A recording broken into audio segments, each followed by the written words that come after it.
Hey guys, how we doing? And welcome back to beginner bass lessons. Just having a bit of a noodle.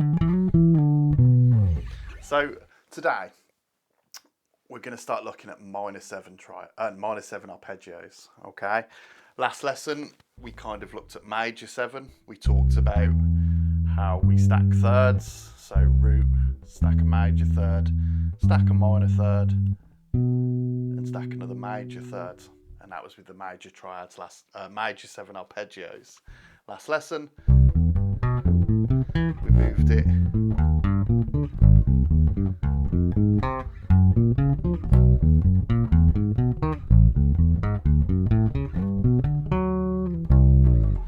all around the neck, all 12 keys through the cycle of fourths, and we're kind of going to do the same thing with the minor seven.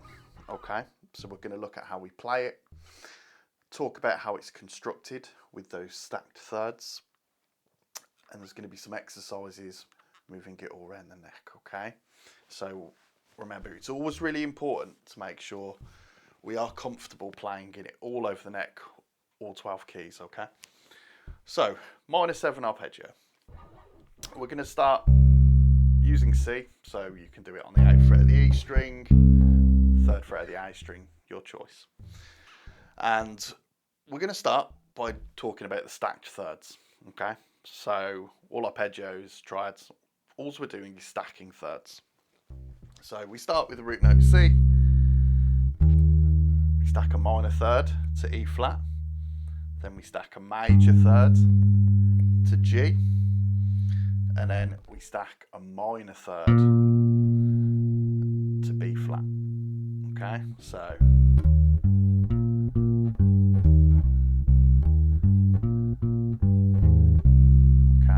and that's kind of the C minor 7 in first position. And what we're going to do, we're going to get it, no metronome, we're just going to get it nice and comfortable under the fingers, getting it feeling quite good. And then if you guys have kind of watched some of my content before, be no surprise, we're going to then move it around the cycle of fourths.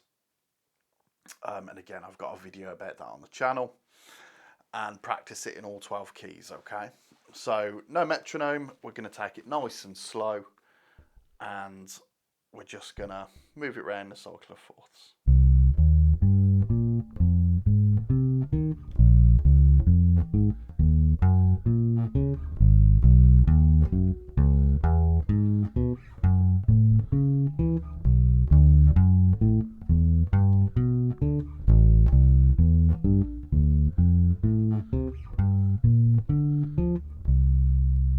Nice and easy, nice and slow. Okay, and like I said, it's about getting that feeling comfortable, getting it feeling good under the fingers. Okay, and then we can start using a metronome, start practicing at a lower tempo and increasing it. Okay, tabs and backing tracks for the exercises, that'll be over on Patreon, so please go and check it out.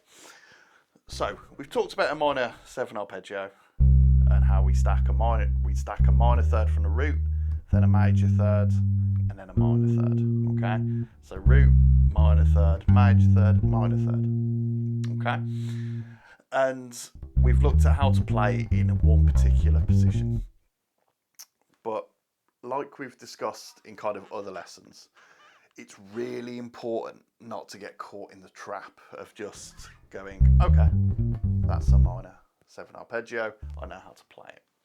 So there are so many different ways we can play arpeggios, right? It doesn't just have to be like that. Okay, remember, it's better to think about it as stacking thirds as opposed to a pattern on the neck, right?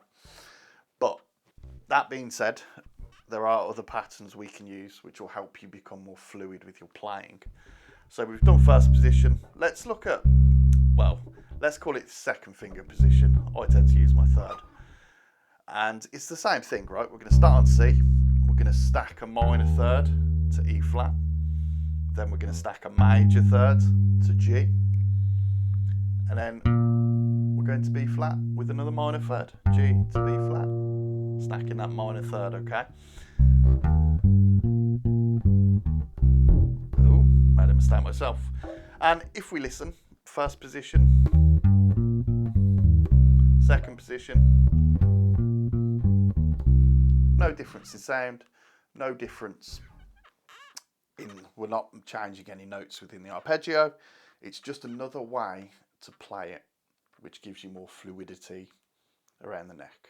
And when you're playing in a gig or a session or whatever you guys are doing, right? So again, we're going to get it nice and comfortable, just in C. It's probably better to use your start on your third finger, actually. Okay, and again, no surprise, once it's feeling good and once you're happy, we're going to move it around all 12 keys, right? So nice and slow, no metronome, here we go.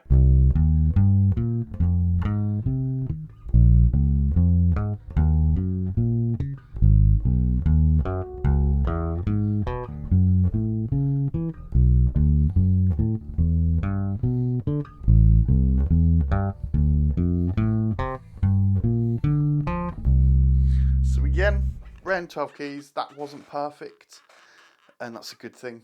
You know, it shows me that I need to spend a bit more time with that position and myself getting it more comfortable, moving it around the neck. So what I would tend to do, I would practice it again, still no metronome at this point, just getting it kind of comfortable, feeling good, and then I would introduce the metronome. So we've talked about how we stack a minor 7 arpeggio. So root, major third, root, minor third, major third, minor third. And we've kind of moved first position and second position around all 12 keys. And again, there's so many different ways we can play this. We've also got a fourth position where we'd actually begin using our little finger on the root. And again, so root, stack a minor third to E flat, major third to G. And there's kind of two ways you can go here. So you can stack another minor third here, okay, and go to your B flat. Or what I prefer to do, so because we keep the hand in the same position, is play it there. Yeah, play the B flat on the E string. So your hand, you're not sort of shifting constantly. You can keep your hand in that one position, okay? So again, get it nice and comfortable. I actually like playing that, the flat 7 on the lower string. It's quite cool actually. Okay, cool. So again, get it under the fingers, get it feeling comfortable. And then of course, we've got to start moving it around all 12 keys, okay? Or around that cycle of fourths. Once again, no metronome. Let's just get it feeling comfortable and good first, okay? So we're going to start in C, and we're going to move it around all 12 keys. Here we go.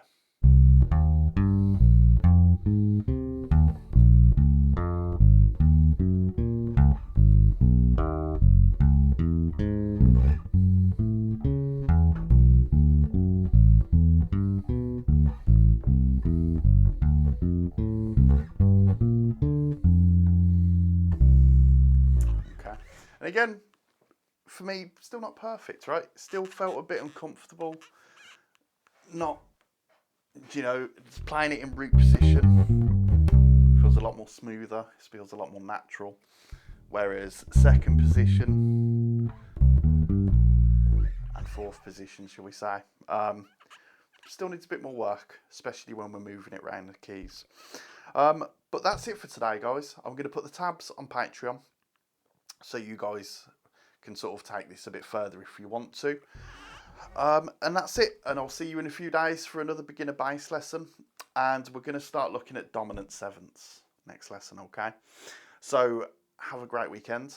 Have a good Easter weekend. And I'll see you soon, all right? Take care.